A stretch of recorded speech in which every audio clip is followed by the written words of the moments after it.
नमस्कार दोस्तों, आप सुन रहे हैं 91.2 NIVH हेलो दून पर प्रोग्राम यूनिसेफ युवा वॉरियर। मैं हूं आपके साथ किरण।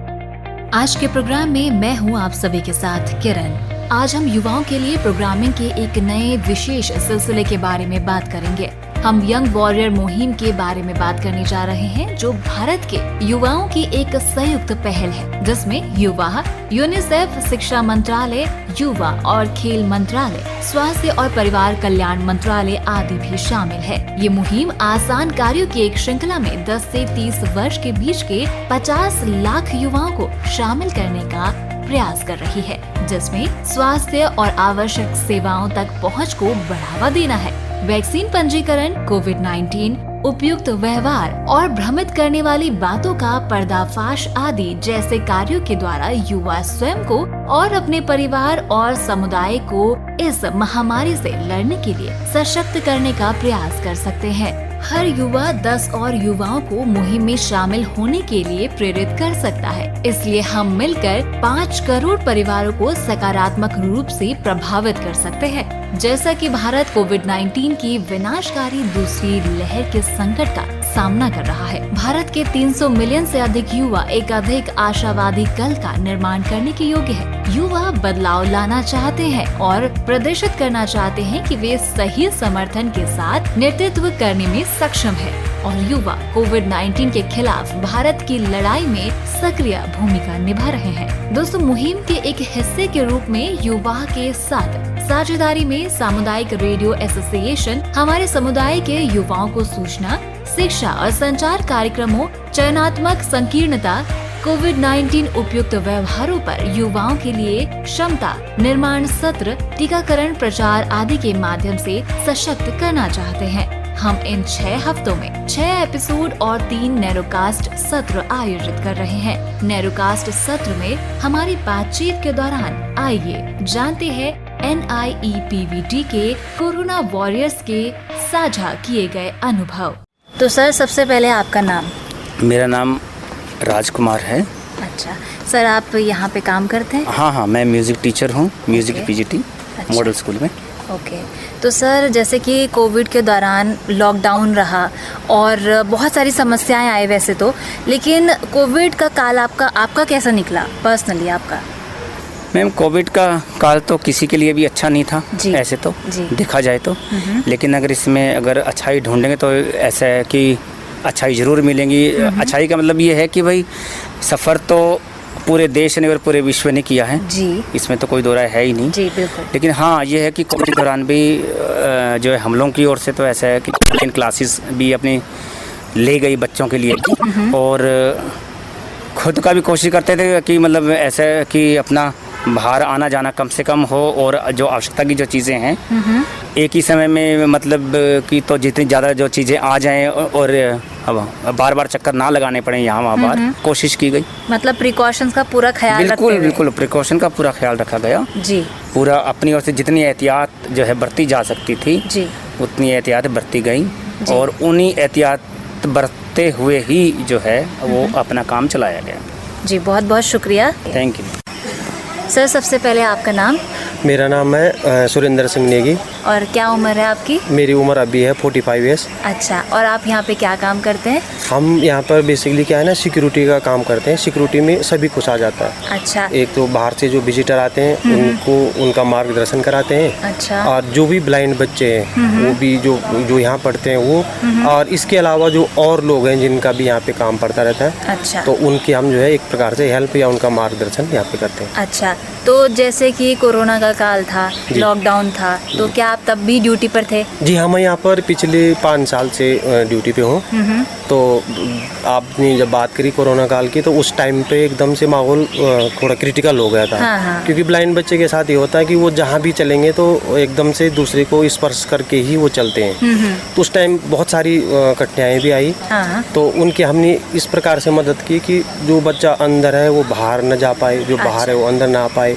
फिर जैसे उनकी कोई दवाइयाँ बाहर से आनी हो, जो अगर पॉजिटिव हो गए हैं उनको क्वारंटाइन करना है, उनका जो है खाना पहुंचाना है, उन्हें कुछ ऐसी रिक्वायरमेंट है कि जो बाहर से ही आएगी तो वहाँ तक पहुँचाने के लिए ये सब काम जो है ना सुरक्षा गार्ड ने एक साथ मिल करके किया है। अच्छा, तो मतलब पूरे प्रिकॉशन के साथ में किया है? पूरी प्रिकॉशन के साथ में। प्रिकॉशन में क्या था, ये डिस्पेंसरी है यहाँ पे अंदर ही जो अवेलेबल है, वहाँ से हमको एसेट्स मिल जाते थे, वो जैसे हैंड ग्लोव्स हो गया और ये जो वो लगाते हैं हेड पे, वो मिल गया, सीट मिल गई थी और सैनिटाइजर पूरा अवेलेबल था। मास्क हमारे पास रिजर्व भी रखे हुए थे। अच्छा। बाय द वे किसी ने 2-3 दिन से पहना हुआ या बाहर से कोई आ गया, किसी का भूल गया तो हम ये मेन गेट पे ही उनको इशू कर देते थे। अच्छा, बहुत बहुत शुक्रिया जी, आपने अपने विचार दिए जी, धन्यवाद। सर, आपका नाम? चांद प्रकाश थापा। और आप क्या काम करते हैं? मैं यहाँ ब्रेल उपकरण निर्माण कार्यशाला में फोरमैन हूँ। अच्छा, तो सर जैसे कि कोरोना के टाइम पे लॉकडाउन रहा तो उस टाइम पे बहुत परेशानियाँ सबको आई, तो आपको क्या परेशानी फेस करनी पड़ी? हमको यही परेशानी फेस करनी पड़ी कि हमारे पास ऑर्डर भी कम आए और काम हमारा नहीं हो पाया। अच्छा, यही थोड़ी परेशानी रही, बाकी तो पर्सनली कोई परेशानी नहीं। अच्छा, और पूरे लॉकडाउन में जितनी भी स्थिति खराब थी उससे कुछ सीखने के लिए मिला लाइफ में, जिंदगी में? हाँ, सीखने के लिए मिला मैडम कि ये कि अपनी सुरक्षा अपने आप कर लो। हाँ जी। अगर अपनी सुरक्षा अपने आप करोगे तो ठीक रहोगे। हाँ। और यदि नहीं करोगे तो फिर जल्दी ऊपर जाओ। अच्छा, तो अभी जैसे थोड़ा थोड़ा करके स्थिति कंट्रोल में आ रही है अभी। हाँ। तो अभी भी प्रिकॉशंस आप लेते हैं जब आप बाहर जाते हैं? बिल्कुल मैडम, लेनी पड़ेगी ये प्रिकॉशन। अभी ये गया नहीं है ये। हाँ। अब इसकी तीसरी लहर आने वाली है। तो क्या क्या प्रिकॉशंस आप लेते हैं? इसके लिए अपना सोशल डिस्टेंसिंग बना के रखो, मास्क अपना लगा के रखो, है ना, और ज़्यादा लोगों के बीच में मत जाओ, भीड़ भाड़ में मत जाओ, थोड़ा परहेज करो इसे अभी। हाँ जी, हाँ जी। क्योंकि अभी ये समाप्त नहीं हुआ है। अगर इस पर हमने प्रिकॉशन नहीं बरती तो ये फिर भयावह रूप दोबारा ले लेगा। तो इसलिए ये हमारी जिम्मेदारी है कि हम इस पे अपनी सुरक्षा बरतें। बोले ऐसे। बहुत बहुत शुक्रिया सर। Thank you. सर, आपका नाम? मेरा नाम ब्रिजलाल। अच्छा, मैं यहाँ और पे प्राइमरी टीचर हूँ। ओके, तो सर कोविड के दौरान सभी को परेशानियाँ आई, तो आपको सबसे ज़्यादा क्या परेशानी आई? मैम, परेशानी तो सबसे, मैं एक शिक्षक हूँ। हाँ। और सबसे बड़ी समस्या हमारे लिए तो ये थी कि अब हम ऑफिस जा रहे हैं और कई सारी चीज़ें जो शिक्षा से संबंधित हैं, आज तक हम ये कहते आए हैं कि शिक्षा सबसे ज़रूरी है। बिल्कुल, है ना। लेकिन इस दौरान हमने जो देखा, मतलब एक नज़रिया सा सबका बदलता हो हमने अपने सामने देखा। जब हम बेबस हो जाते हैं हाँ। तो किस तरह से जिस भी सब चीज़ों को हम आवश्यक समझते थे वो उनको एक तरफ करके सबसे पहले स्वास्थ्य था। हाँ। कि हम अपनी सुरक्षा करें, अपने परिवार की सुरक्षा करें। बिल्कुल, बिल्कुल। अगर ये सब हो पाता है तो तभी हम बाकी सब चीज़ों पे आगे जा पाएंगे। हाँ। क्योंकि अगर स्वास्थ्य नहीं है तो फिर शिक्षा भी नहीं है ना।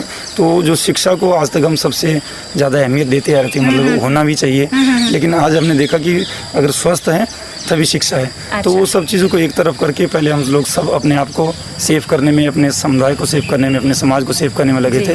और उसके बाद फिर अपना शिक्षा का जैसे भी वो ऑनलाइन स्तर पे सब पता आपको चली रही है। तो अगर मैं बोलूं कि बच्चों को पढ़ाना इस टाइम पे ऑनलाइन क्लासेस हर जगह चल रही थी, तो कितना चैलेंजिंग था आपके लिए? मैम, हमारे लिए यहाँ पर मैं कहूँगा थोड़ा स्पेसिफिक हो जाता है। हाँ। कि हमारे लिए थोड़ा चैलेंजेस ज़्यादा थोड़े बढ़ जाते हैं। क्योंकि जब हम शिक्षा की बात करते हैं विजुअली इम्पेयर्ड लोगों के लिए, तो वहाँ पे हमें person to person individual attention देना होता है। कई बार जब हम प्राइमरी लेवल की बात करते हैं तो बच्चे के पास जाके उसको हाथ पकड़ के उसको कई सारी चीज़ें समझाना होता है, TLM से बताना होता है। लेकिन यहाँ पे क्या हुआ कि स्टूडेंट्स आपके पास नहीं है, ऑनलाइन आप केवल आप उसको डिस्क्राइब कर सकते हो, एक्सप्लेन कर सकते हो। अगर आप चाहो कि एक बच्चे का हाथ पकड़ के उसको टच करवा के कुछ सिखा सके तो वो सब चीज़ नहीं होती है। तो कई सारे कॉन्सेप्ट जो हैं वो अधूरे रह जाएंगे। बिल्कुल जी।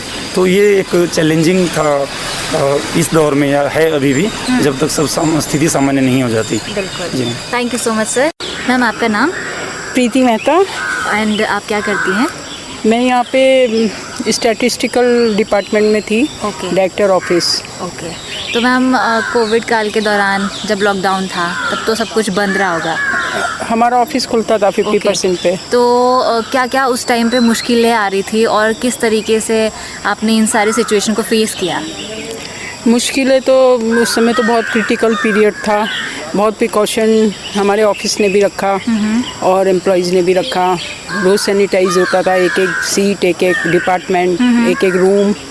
और जब बहुत ज़्यादा पीक पे था तब तो मतलब 50% पे एक दिन एक आता था, एक दिन काम रुका नहीं है हमारा। ऑनलाइन घर पे भी चलता रहा। अच्छा। ऐसे ही। तो पर्सनली आपको, जैसे कि आप आते होंगे, ऑफिस भी आते होंगे, घर भी जाते होंगे, तो किन किन चीज़ों का आप बहुत ज़्यादा ख्याल रख रहे थे?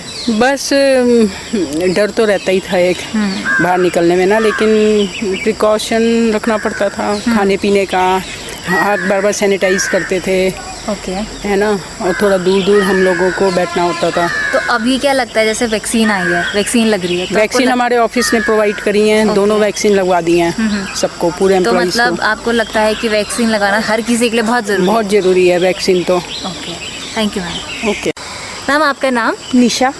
और आप क्या करती हैं? मैं हाउसवाइफ हूँ। ओके। तो मैम जब अभी लॉकडाउन था और अभी तो अनलॉक हो चुका है काफ़ी हद तक, तो उस टाइम पे क्या क्या परेशानियाँ आई आपको पर्सनली? मैम मेरे हस्बैंड की जॉब से निकाल दिया। ओके। तो बस वो आर्थिक परिस्थितियाँ ख़राब हैं। हाँ। और मतलब सेहत से रिलेटेड? सेहत से बाहर निकलना आना जाना सब बंद ही था। हाँ। और वही तो आप लोगों ने घर पे क्या क्या प्रिकॉशंस लिए, ना जाते हुए भी क्या क्या प्रिकॉशंस लिए? घर में वो काढ़ा बनाकर पिया। ओके। और बाहर बिल्कुल नहीं गए। बहुत ज़रूरत पड़ने पर ही गए। सैनिटाइज़र का उपयोग करा, कहीं बाहर निकलते समय मास्क वगैरह यूज़ करा, ये सब। तो अभी तो सिचुएशन ठीक हो रही है। हाँ जी। बट फिर भी क्या आप लोग प्रिकॉशंस ले रहे हैं, और अगर ले रहे हैं तो क्या क्या प्रिकॉशंस आप ले रहे हो? ले रहे हैं, बाहर आने जाने पर मास्क, अपना सैनिटाइज़र और 2 गज की दूरी का ख्याल रखते हैं जहाँ तक हो सके। जी। Thank you so much. Welcome. आपका नाम? मेरा नाम नरेश कुमार। क्या काम करते हैं आप? मैं NABH में हेलन केलन भवन में सफाई का कार्य करता हूँ। अच्छा। तो अभी जब कोरोना काल अभी चल रहा है, इससे पहले लॉकडाउन था, बड़ी दिक्कतें थी, बहुत केसेस आ रहे थे, उस टाइम पे आपने काम में और अपनी सेहत के लिए क्या क्या एहतियात बरते? हाँ जी, मैंने काम भी किया सफाई विभाग में, सफाई का अपने ऑफिस में, और हाथ धोते रहे, सफाई भी करते रहे, हाथ धोते भी रहे, साबुन से सैनिटाइज भी करते रहे हाथों को, और मास्क भी लगा कर कार्य किया अपना। अच्छा जी। और दूरी भी बना के रखी? हाँ जी, दूरी तो बना के रखी। अच्छा जी। और जब आप घर से काम पे आते होंगे या काम से घर पे जाते होंगे, जी, तो तब घर के लिए क्या क्या एहतियात आपने बरते? घर जाने के बाद ड्यूटी से निपटने के बाद में जैसे कि कपड़े उतार के रखना बाहर, पहले नहा के स्नान करके तब अंदर जाना। अच्छा जी। अच्छा। तो अभी जैसे कि धीरे धीरे करके अनलॉक हो रही हैं चीज़ें जी, तो अभी जब आप बाहर जाते हो बाजार में, जी, तब इन सारी बातों का ख्याल रखते हो? जी हाँ, पहले की तरह अच्छा, पूरा ध्यान रखते हैं। और लोगों को क्या कहना चाहोगे कि उनको भी ध्यान रखना चाहिए या जी, कि नहीं? पूरा ध्यान रखना चाहिए, जैसे पहले से ध्यान रखते हुए आ रहे हैं, अभी भी वही ध्यान रखना चाहिए। हाँ। जी।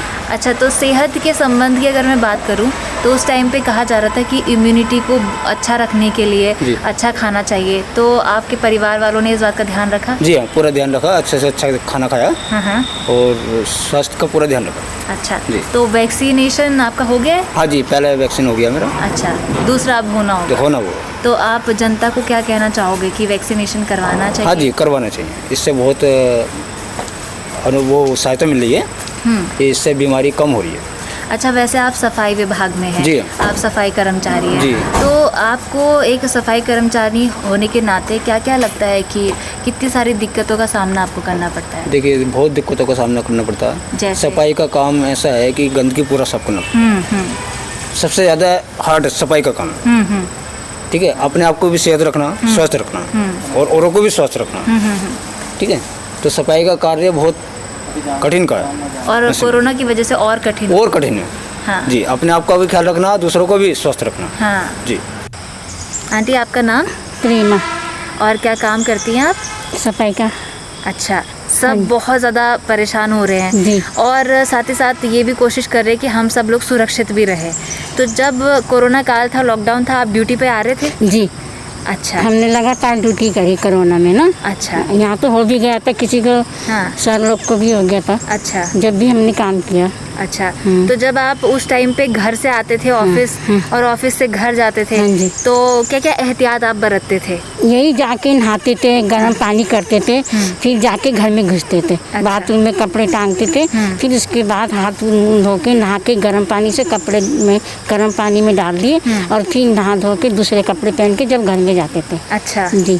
क्या आप ठीक थे या बीमार थे? नहीं ना, मेरे को कुछ नहीं था, ना सर्दी ना जुकाम, कुछ ही नहीं। खूब अच्छा काम किया हमने। अच्छा, तो उस टाइम पे खाने पीने का विशेष ध्यान रखा? हाँ जी, अच्छा, सब कुछ रखा था, मतलब साफ सफाई से रहना, साफ सफाई से हाथ धोना, खूब उससे सैनिटाइजर नहीं था, उससे खूब हाथ धोते थे हम लोग। खूब साफ सफाई से रहते थे, बच्चों को भी नहीं छूते थे उस टाइम हम। अच्छा, छोटा तो बच्चा। वो जो बोलते ना सोशल डिस्टेंसिंग की, दूसरों से दूरी बना हाँ के जी, रखो, वो भी तो रखी। वो कैसे कैसे करा आपने? वो हमने दूरी दूरी रहे सबको, क्योंकि हमारे घर में सब सुख थे, किसी बात की कोई वो नहीं थी, सब सही थे, बच्चा भी सही था, माँ भी सही थी, सब थे, सब सही थे।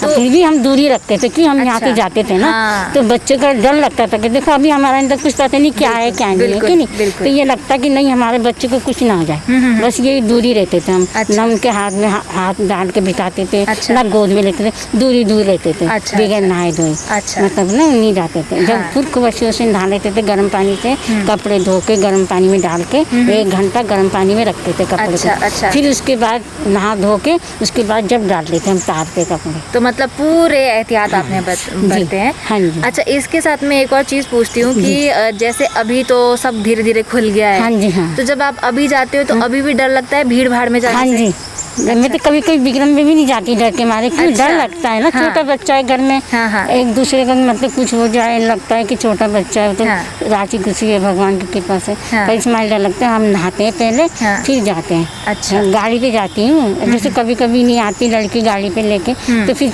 विक्रम में जाती हूँ, जब देखती ना कि भीड़ नहीं है तो उसके बाद में जाती हूँ। अच्छा, और जैसे कि आपको ये पता था उस टाइम पे कि अगर हमें ज़रा भी लक्षण दिखते हैं खांसी बुखार के तो हमें डॉक्टर के पास जाना है, पता था आपको? हाँ जी। अच्छा, पर भगवान की कृपा से हमें कुछ नहीं हुआ। ये तो बहुत अच्छी बात है कि कुछ नहीं हुआ और किसी को होना भी नहीं चाहिए। तो आपने वैक्सीन हम डरे नहीं, हमने सोचा हम भी सामना करेंगे कोरोना का, तो जितना डरेंगे उतना ही हम लोग को डराएगा, है कि नहीं। हमने हिम्मत करी, फिर भी हम काम पे आए। अच्छा, यहाँ पर सबको हुआ था कोरोना का, एक सर को हुआ 2-3 यहाँ पर अंदर हमने काम किया, ऐसे कोई डर नहीं। हमने बोला हम भी डरेंगे तो फिर हमको भी हो जाएगा, हम डरे नहीं, हम फिर भी काम करते रहे। तो वैक्सीन आपकी लग गई है? हाँ, लग गई थी पहले, जब ये कोरोना हुआ था ना, जब लग गई थी। तो दोनों डोज लग गई? हाँ जी। अच्छा, तो आप बाकी जो सुनने वाले हमारे और श्रोता हैं उनको क्या कहना चाहते हो कि क्या वैक्सीन लगाना जरूरी है? हाँ, बहुत जरूरी है। बच्चों को भी, बच्चे को तो खेल नहीं लग रहे, मना कर दिया ना। बड़ों को लगाना चाहिए, अपनी वो अपनी ध्यान पे रखना चाहिए, है ना।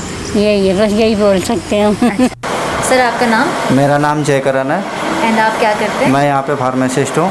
अच्छा, तो सर जब लॉकडाउन था, कोविड बहुत पीक पे था, तो आप ड्यूटी पर थे तैनात? हाँ जी, ड्यूटी पे थे हम लोग।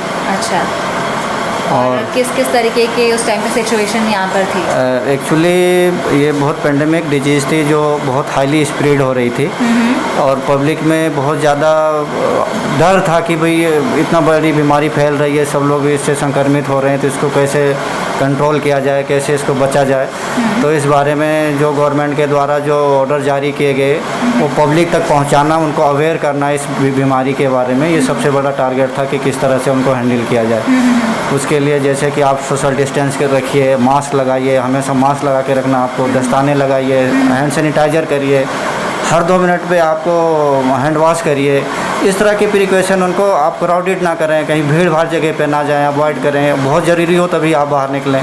तो इस टाइप की सूचनाएं उनके फैलाना बहुत ज़रूरी था इसके लिए। अच्छा, तो उस टाइम पे ये देखा गया कि लॉकडाउन था, सब लोग घर के अंदर थे, हर चीज़ बंद थी, तो उस टाइम पे एकदम 4 दीवारी के अंदर बंद हो जाना, जो पेशेंट्स भी हैं बहुत सारे, उनके लिए और ज़्यादा मुश्किल था क्योंकि वो किसी के कांटेक्ट में भी नहीं आ सकते। जी जी।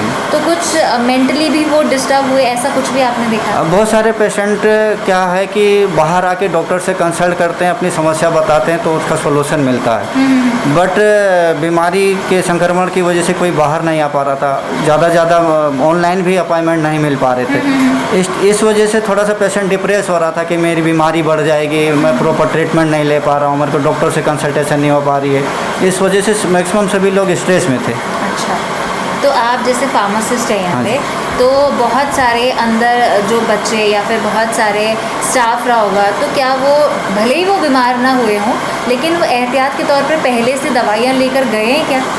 नहीं, इस टाइप की तो गाइडलाइंस नहीं थी कि पहले से किसी को दवाई दी जाए। अच्छा। जबकि ये सरकार की तरफ से ये निर्देश था कि कोई भी सेल्फ मेडिकेशन ना करें, अननेसेसरी दवाइयों को ना खाएं। जिसको डायग्नोस हो कि भाई इसको एक कोरोना पॉजिटिव है, उन्हीं को मेडिसिन रिकमेंड की जाएगी जी। अपनी तरफ से कोई भी मेडिसिन नहीं खानी है। ओके, तो मतलब सभी ने इस बात का ख्याल भी रखा है? मैक्सिमम सभी लोगों ने इसका ध्यान रखा है। अच्छा। क्योंकि सेल्फ मेडिकेशन उन्हीं के लिए नुकसानदायक था। तो अगर मैं आपसे पर्सनली पूछूं तो उस दौरान आपको घर से यहाँ आने में या यहाँ से घर जाने में ऑफिस से क्या प्रॉब्लम्स आ रही थी और ख़ुद आपने क्या क्या एहतियात उस टाइम पे बरते? देखिए मैम, माहौल इतना ज़्यादा भयानक हो रखा था कि हर कोई सोचता था कि मैं कहीं इस संक्रमण के कांटेक्ट में ना जाऊँ, किसी व्यक्ति के कांटेक्ट में ना आ जाऊँ। हम लोग मेडिकल फील्ड के हैं तो हमारे को भी थोड़ा सा ये रहता था कि भाई कोई पॉजिटिव केस हमारे कांटेक्ट में आ रहा, हम यहाँ ड्यूटी कर रहे हैं, यहाँ से हम घर जाएंगे, हमारे घर वालों को भी हो जाएगा। बिल्कुल, बिल्कुल। तो हम लोग भी स्टेज में रहते थे, लेकिन अब हम लोग भी अगर ड्यूटी अवॉइड करते तो कौन हैंडल करता है इनको? तो इसलिए हमें तो करना ही था। प्रिकॉशनली हम लोग सारे लोगों को हैंडल करते थे। बिल्कुल। तो एक कोरोना वॉरियर बनकर आपने जो है इस मुश्किल का सामना किया। हाँ जी, हाँ जी, बहुत बहुत शुक्रिया सर। Thank you. मैम आपका नाम? मैम मेरा नाम सविता चौहान है। अच्छा। और मैं यहाँ पे एक लेडी नर्स के तौर पे डेजिग्नेशन है मेरा NIVH में। तो जब अभी लॉकडाउन था, हॉस्पिटल सब खुले थे, तो उस टाइम पे कितनी मुश्किलें सामने आई क्योंकि हर जगह कोविड के केसेस बढ़ रहे थे और खुद के लिए भी चिंता होती थी बट पेशेंट को भी ध्यान रखना था। तो कैसे मैनेज किया आपने? मैम एक तो हमने ये सोचा कि हम इमरजेंसी में आते हैं, मतलब हमारा ही काम है एक एक पेशेंट को देखना। वहाँ दिक्कतें तो बहुत आई, ऑब्वियसली सब सारा बंद है, अपने हेल्थ की भी डर हुई। साथ में मेरा तो छोटा बच्चा भी है, 1 साल की बेबी है मेरी, तो उसको देख के भी, और फिर भी हमने सारी सेफ्टी प्रिकॉशन के साथ पता है पेशेंट को भी डील किया और अपना भी, फैमिली को भी और ऑफिस भी मैनेज किया। हमने PPE किट पहन के वर्क किया, हर बार सैनिटाइज किया, हैंड वॉश किया, मतलब और सोशल डिस्टेंसिंग हम मतलब मेंटेन की हमने पेशेंट के साथ भी और मतलब अदर जो कलीग उनके साथ भी। और साथ में जो हमारी मैम है डॉक्टर विभूति मैम, उन्होंने हमें बहुत सपोर्ट किया मतलब हर तरीके से, चाहे मतलब हमें साइकोलॉजिकल सपोर्ट हो या पेशेंट से डील करते समय जो भी सपोर्ट, उन्होंने हमें पूरा सपोर्ट किया मैम। अच्छा, तो आपको तो सपोर्ट मिला है, लेकिन आपने उस वक्त, क्योंकि होता है ना जब कोविड हो जाता है किसी को भी, तो अंदर से डर वो स्वाभाविक हो जाता है, तो उस टाइम पे आपने मेंटली कैसे सपोर्ट किया पेशेंट्स को? मैम पेशेंट को भी हमने मेंटली ये बोला कि देखो ये पैंडेमिक है,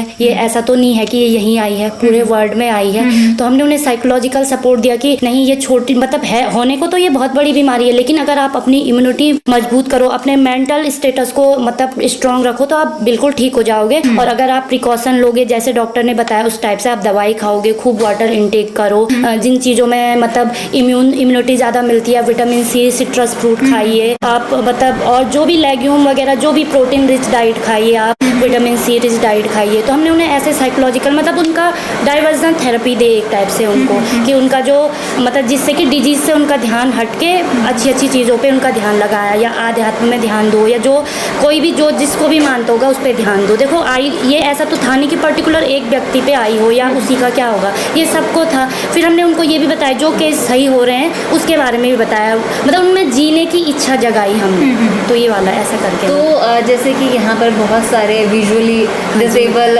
बच्चे भी आते हैं, तो क्या लगता है उनको और एक नॉर्मल जो बाकी लोग हैं उनको हैंडल करने में थोड़ा सा अंतर है? ऑब्वियसली मैम ये तो है, एक आप ही देखो एक मतलब हम जो देख सकते हैं हमारी सोच में थोड़ा अंतर है, और जो विजुअली इम्पेयर्ड है उनमें अंतर, बल्कि जो विजुअली इम्पेयर्ड है उनको समझाने में ज़्यादा टाइम लगता है, क्योंकि उन लोगों ने देखा नहीं है ये चीज़, केवल सुनी है या थोड़ा जो जिसने बताया होगा, तो इस चीज़ में बहुत दिक्कत आई। तो इसमें भी हमारी जो मैम है उन्होंने भी मतलब पूरा सपोर्ट किया हमें भी, और साथ में उन बच्चों को भी, मतलब जो भी मैम से बन पड़ा, जो भी हमसे बन पड़ा हमने उनके लिए किया।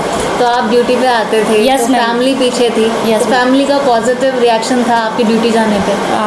मैम फैमिली का पॉजिटिव ये है कि देखो ये प्रोफेशन हमने चुना है इसलिए है, वैसे डर तो हर फैमिली को लगता है, पर्टिकुलर मतलब हर, चाहे कोई कितना बड़ा भी हो, इंसान भी हो, चाहे वो डॉक्टर ही क्यों ना, पर एक फैमिली के लिए तो डर लगता है। अपना तो हमें इतना नहीं लगता, फैमिली का ज़्यादा लगता है ना, फिर अगर पीछे बच्चे हों, पूरा फैमिली हो तो ज़्यादा लगता है। तो लेकिन फिर हमने भी मन को भी ऐसा समझा दिया था कि करना ही है काम, बस हमने ये कि प्रिकॉशन रखा, जैसे हम घर में सीधा एंट्री नहीं करते थे। जो भी हमारे जो क्लोथ वगैरह थे हम या या तो बाहर ही चेंज कर देते थे, या जो यहाँ से हम सैनिटाइज करके जाते थे पूरा अपने आप को, और बिना मतलब बाथिंग के घर के मतलब अंदर नहीं घुसते थे। इस टाइप का हमने प्रिकॉशन खुद का भी रखा, और फैमिली को भी बोला कि हमसे जैसे ही हम आते हैं, तो जैसे मैंने बोला था कि जैसे मैं आती हूँ तो बेटी को सीधे मेरे पास लेके मत आओ आप, मतलब छुपा दो या कहीं दिखाओ मत, जब मैं पूरा नहा धो के हो जाऊँ तो तब मुझे मतलब जाने दिया जाए बेटी के पास। मतलब हर तरीके का ध्यान रखें। यस मैम, बहुत बहुत शुक्रिया। Thank you ma'am. आपका नाम? मेरा नाम डॉक्टर विभूति गुप्ता है। मैं मेडिकल ऑफिसर NIPVT में काम करती हूँ। ओके तो मैम, हम सभी को पता है वर्ल्ड वाइड इस टाइम पे कोरोना महामारी ने सबको परेशान किया है जी। और जब एक पीक पर आ गया था तो लॉकडाउन भी लग गया था। तो उस टाइम पे यहाँ पर इस डिस्पेंसरी की अगर मैं बात करूँ, आप डॉक्टर हैं, तो कैसे कैसे पेशेंट्स आए और क्या क्या परेशानियाँ आई, और साथ में कैसे उस पूरी सिचुएशन को आपने हैंडल किया? जी, सेकेंड वेव की पर्टिकुलरली हम बात करें तो हमारे पास NIPVT में लगभग 200 पेशेंट्स थे, जिसमें से हमारे पास सिम्टोमेटिक 150 पेशेंट्स थे। अच्छा। तो ये सारे पेशेंट्स NIPVT की डिस्पेंसरी ने देखे हैं। सिर्फ हमारे जो 5 पेशेंट्स हैं जिनको हमें एडमिट करवाना पड़ा था, बाकी सारे होम बेस्ड ट्रीटमेंट पे चले हैं। सबको जो किट्स थी और नेसेसरी ड्रग्स थी वो सारी हमारी डिस्पेंसरी से प्रोवाइड की गई है। And there was no partiality like it is a contractual और अ डेली वेज और a regular staff, all were treated equally here. Home based treatment पे रखा गया था। रोज़ ही हम लोग, because the patient can not come, तो हम टेलीफोनिक कन्वर्सेशन के साथ पेशेंट के साथ रहते थे। जिसको जैसे भी टेस्ट की ज़रूरत पड़ती थी वो ऑनलाइन कंसल्टेशन दिया जाता था। And me being a single doctor I had to like be on my feet for 24/7 and हमने इस तरह से मैनेज किया। सारे पेशेंट्स की हमने फॉलोअप्स लेते रहिए। जो हमारे PWDs थे उनको हमें स्पेशली किट्स दी गई जिसमें SpO2 था, थर्मामीटर्स था। उनका डेली का जो चार्टिंग होता था वो मेरा नर्स का जो स्टाफ है वो उनसे चार्टिंग करवाता था। होम विजिट करते थे जा के, जो विद इन कैंपस थे हमारे PWDs, उनके घर होम विजिट्स होती थी। उनका SpO2, उनकी टेम्परेचर चार्टिंग को मेंटेन किया जाता था। जी, और वैसे ही जैसे ही ड्रग्स ख़त्म होती थी और कोई हमें पेशेंट बताता था कि the drugs have been finished, we required symptoms के हिसाब से उसको आगे ड्रग्स प्रोवाइड की जाती थी जो 2 स्टेप्स पे जाती थी। Even with the help of director sir हम लोग उन लोगों को के लिए लंच, डिनर, ब्रेकफास्ट भी इंस्टीट्यूट की तरफ से प्रोवाइड करते थे। ओके तो उस टाइम पे मेडिसिन तो जो चलती हैं वो चल रही है और स्टाफ भी पूरा हेल्प करता है जी। बट फिर भी जो पेशेंट है साइकोलॉजी रहती है वो चीज़, हमारा जो क्लिनिकल साइकोलॉजी डिपार्टमेंट है हम पेशेंट के इंफॉर्मेशन डिपार्टमेंट को दे देते थे। जो हमें लगता था कि नहीं हैंडल, मतलब हैव साइकोलॉजिकल इश्यूज जो हमारे से नहीं हैंडल हो पाता था वो हम साइकोलॉजिस्ट को दे देते थे। डॉक्टर ढालवाल सर वो उन पेशेंट की काउंसलिंग और उनको जो भी समझाना है वो सर हैंडल कर रहे थे हमारे लिए जी। तो it was as a team only, psychological department with the medical team. तो बहुत सारे लोगों को ये लगता है कि अगर कोविड हो जाए, जो अभी मतलब जिनको नहीं हुआ था जी, उनको अभी भी ये मन में डर है कि अगर कोविड हो जाए तो सीधे हॉस्पिटल में एडमिट ही होना पड़े। जी नहीं, ऐसा नहीं है। हमारा जो कोविड होता है उसके अलग अलग सिम्टम्स, साइंस हैं। एसिम्टोमेटिक केसेस रहते हैं जिनको कोई सिम्टम ही नहीं आता, उन्हें पता ही नहीं चलता कि कोविड हुआ भी है। उसके बाद माइल्ड सिम्टम्स है कि खांसी, जुकाम, बुखार, और बुखार ऐसा कि 100 डिग्री से नीचे रहता है जिसको हमें सिर्फ होम आइसोलेट करना है। जो हमारा हॉस्पिटल एडमिशन है वो सिर्फ 2-3 चीज़ों में ही होता है। एक तो टेम्परेचर हाई ग्रेड चल रहा है कि 103 है, 102 है, बुखार टूट नहीं रहा है, हॉस्पिटल एडमिट करवाना पड़ता है क्योंकि निमोनिया सेट इन होने वाला होता है।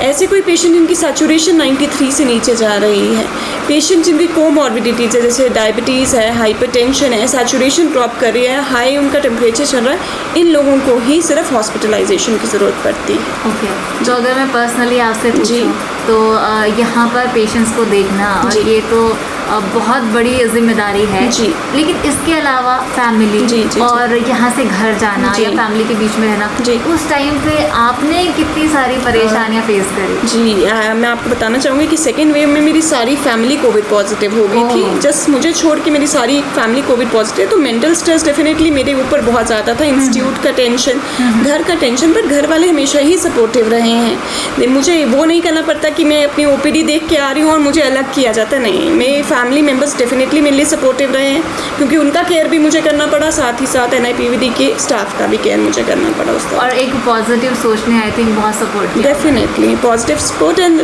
सारे लोगों की आपके साथ रहते हैं एंड सपोर्ट रहता है तो डेफिनेटली वो हेल्प करता है। इस दौरान में इलाज के दौरान में एक जो होता है कि अगर आप बहुत सारे लोग कहते हैं, बहुत सारे डॉक्टर्स ने भी कहा है कि जब तक आप पॉजिटिविटी अपने अंदर नहीं रखोगे ठीक नहीं हो पाओगे। मैं इसी बिहाफ में केस डिस्कस करती हूँ आपके साथ। मेरे पास होम आइसोलेशन में केस था। अच्छा। पेशेंट का फीवर नहीं टूट रहा था। अच्छा। पेशेंट वॉज हैविंग 101 फीवर और हमें ऐसा लग रहा था कि निमोनिया सेट इन हो रहा है और वो इतना ज़्यादा डिप्रेस हो गया था कि उसने दवाइयाँ लेने से भी मना कर दिया। That time we had to barge in. हम लोग पीपी किट्स पहन के ऑक्सीजन सिलेंडर उठा के डिस्पेंसरी से घर पहुँचे। अच्छा। पेशेंट को एम्बुलेंस में अपने साथ I had gone to the in the ambulance with the patient और मैंने पेशेंट को जाके मोटिवेट करके एडमिट करवाया because he had lost hope कि अब मेरा बुखार नहीं टूट रहा, I will no more live. And that time we intervened, we went to the home, we council the patient personally कि फ़ोन पे काउंसलिंग नहीं हो रही है। हम पर्सनली जाके घर जाके पेशेंट को काउंसिल करके हॉस्पिटल एडमिट करके आए थे और पेशेंट अब बिल्कुल परफेक्ट फाइन है।